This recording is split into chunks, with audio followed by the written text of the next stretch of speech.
Je peux en permanence vous prêcher sur la vie de victoire, la vie de triomphe, comment obtenir la couronne, vous donner chaque verset de la Bible sur ce sujet.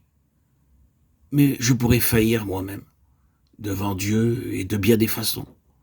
Cela peut être l'argent ou quelque chose d'autre. C'est alors que Dieu doit m'arrêter, stopper mon apprentissage. La théorie ne qualifie pas, mais l'expérience qualifie. Elle s'acquiert en sortant triomphalement des épreuves que Dieu nous envoie. C'est là que réside tout enseignement, tout socle et fondation pour chaque enfant de Dieu, dans l'épreuve. C'est pourquoi Dieu apporte dans nos vies différentes difficultés et épreuves pour nous tester. Quelques-uns faillissent, chutent et ne se relèvent pas. D'autres triomphent. Dans Nombre, chapitre 14, versets 21 et 23, nous voyons des hommes auxquels furent données 10 chances, pourtant ils faillirent tous. De la même façon, chacun sera testé et éprouvé, jusqu'à ce qu'il parvienne à la maturité et soit capable d'être responsable dans la maison de Dieu.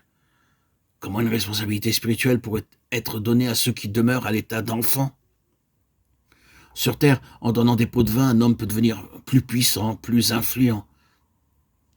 Mais vous ne pouvez pas agir ainsi dans le domaine spirituel.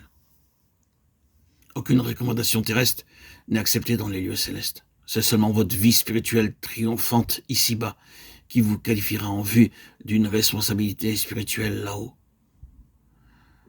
Les planches de bois de 10 coudées de hauteur, 1 coudée et demie de largeur avaient chacun 2 bases d'argent pour leur support.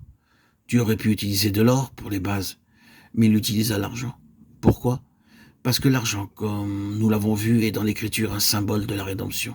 C'est le symbole du prix que notre Seigneur Jésus a payé lui-même pour nous racheter.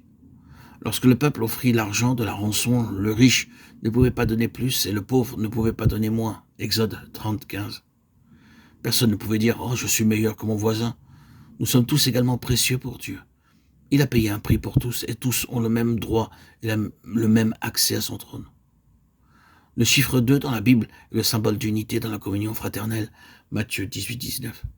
Chaque planche reposait sur 2 bases. Sans cela, il ne pouvait pas y avoir de stabilité.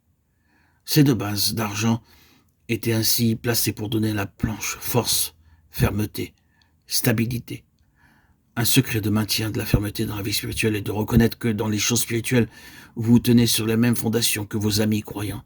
C'est votre constante unité en Christ, votre position ensemble, tout ce que vous approuvez sur terre, priant dans l'unité, adorant dans l'unité. C'est votre témoignage dans le sanctuaire.